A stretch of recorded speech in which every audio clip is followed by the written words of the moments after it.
I've been a carpenter for 62 years. I have built houses, furniture, cabinets, doors, staircases, and things I cannot even name anymore. Things built for people I have long since forgotten, standing in places I will never return to. 62 years of waking before dawn and coming home with sawdust in my hair and a tiredness in my body that felt, every single evening, like a kind of satisfaction. That is the first kind of tired, honest tired. The tired that comes from a day of real work. Work that used you fully. Work that made something that was not there before. You sleep like a stone and wake up ready to go again. I am 87 years old, and I want to talk to you about the second kind of tired. The one that does not go away with sleep. You know the one I mean. You sleep 8 hours and wake up just as heavy as when you closed your eyes. You drag yourself through a morning that does not feel like yours, into a day that does not feel like yours, in service of a life that somehow, somewhere along the way, stopped feeling like yours. You are not tired from overwork.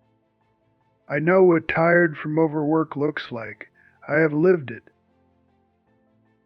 This is different. This is what I call the tired of the misaligned. And it is an epidemic. Most people think they need a holiday. What they actually need is a direction. Let me tell you about Patricia. Patricia came to me, not as a client, I am a carpenter, not a therapist, but as a neighbor. She moved in next door about 12 years ago, and from the first week I could see something in her that I have learned to recognize over 87 years. She had the look of someone carrying a weight that did not belong to them. Patricia was, by every visible measure, a success. She had climbed to a senior position in a large financial firm over 25 years of relentless, disciplined, intelligent work. She owned a beautiful home. She drove an impressive car. She had all the markers of a life well constructed, and she was exhausted in a way that a fortnight in the Maldives was never going to fix. One evening she came over while I was working in the workshop. She sat on a stool and watched me plane a piece of oak for a while without speaking. Then she said, "Do you ever get tired of it?" I told her the truth. I get tired, but I have never once been tired of it. She was quiet for a long time. Then she said, "I have been tired of it for 15 years, and I kept thinking I just needed a promotion, or a better salary, or a longer holiday. But I got all of those things, and I am sitting in your workshop at 8 o'clock on a Wednesday night because I cannot stand to be in my own house with my own thoughts." That is the sound of misalignment. That is what it sounds like when a person has been building someone else's dream for so long they have forgotten they ever had one of their own. Patricia was not lazy. Patricia was not lazy. Patricia was not weak. Patricia was not ungrateful. Patricia was a deeply talented, deeply capable woman whose gifts had been aimed at the wrong target for 25 years, and the energy required to maintain that, to keep showing up fully for work that did not speak to anything true inside her, had quietly, completely drained her down to the bone. Here is the hard truth. You cannot rest your way out of misalignment. A holiday does not fix it. A pay rise does not fix it. A new title does not fix it. These things are plasters on a wound that needs surgery. The exhaustion of misalignment does not come from the body. It comes from somewhere much deeper. It comes from the sustained effort of being someone you are not in a life that does not quite fit, doing work that does not call to anything real inside you, and no amount of sleep on a beach will touch it.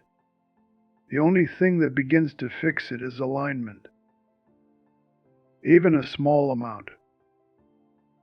Even 1 degree of movement toward the thing that is actually true for you. And that is where I want to spend the rest of our time together.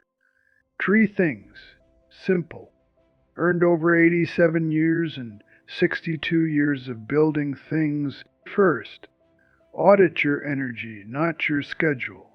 Most people, when they feel overwhelmed, look at their calendar. They try to reduce the number of commitments. They cut meetings, delegate tasks, take things off the list, and sometimes that helps. But often, they cut the wrong things because they are measuring time rather than energy. Here's what I want you to do instead. For 1 week, pay attention not to how much you do, but to how things feel when you do them. Notice which tasks leave you depleted and which ones leave you somehow more awake than before, even when they demanded the most from you. Notice which conversations drain you and which ones fill you up even when they are difficult. Notice the moments when time disappears because you are genuinely absorbed, and the moments when every minute feels like wading through water. That data, the energy data, will tell you more about your misalignment than any schedule audit ever could. It will show you where your life is pulling against you and where it is flowing with you, and it will show you quietly where you need to move. Second, learn the difference between tired muscles and a tired soul. When I finish a long day in this workshop, my back aches, my hands are stiff, my feet are tired. That is the tired of honest work, and it is a good tired. I sleep well, I eat well. I wake up and I want to come back and do it again. The tired of misalignment feels completely different. It is not in the muscles. It is something deeper and harder to locate. It sits in the chest, behind the sternum, like a weight that followed you to bed and was still there when you opened your eyes. It makes small things feel enormous. It makes mornings feel like sentences to be served.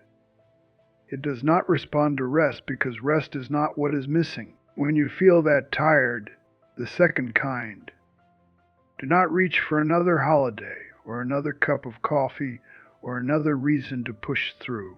Reach instead for the honest question, am I tired from building or am I tired from pretending?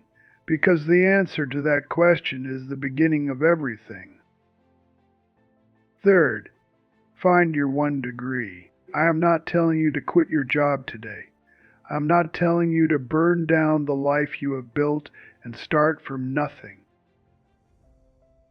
Alignment does not always require revolution. More often it requires one small, honest degree of movement toward what is true for you.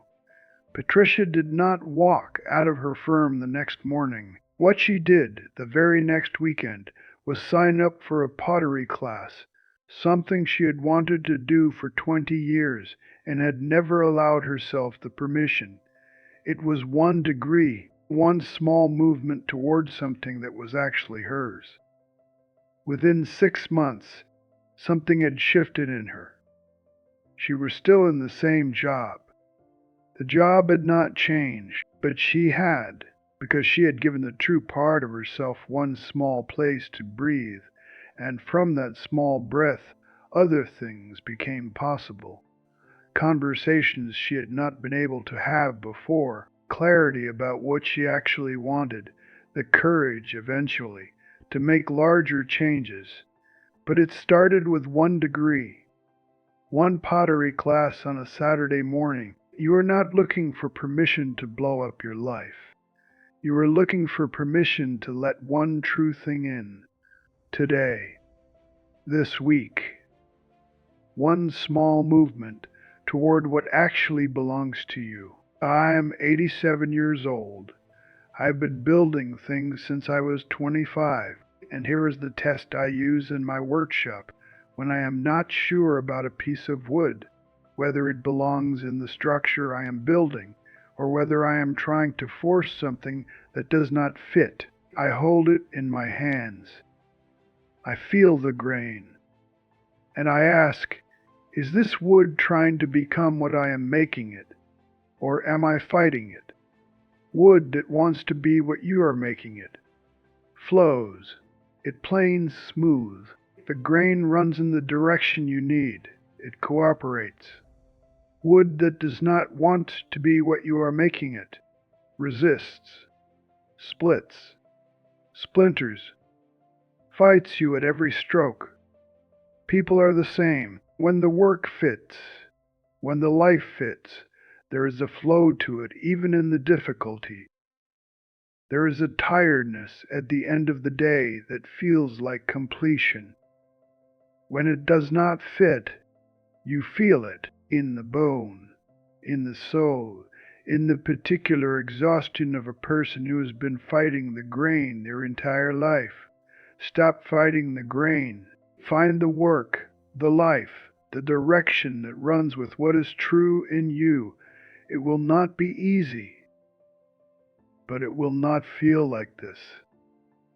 You are not tired, you are misaligned, and that is something you can change 1 degree at a time, starting now.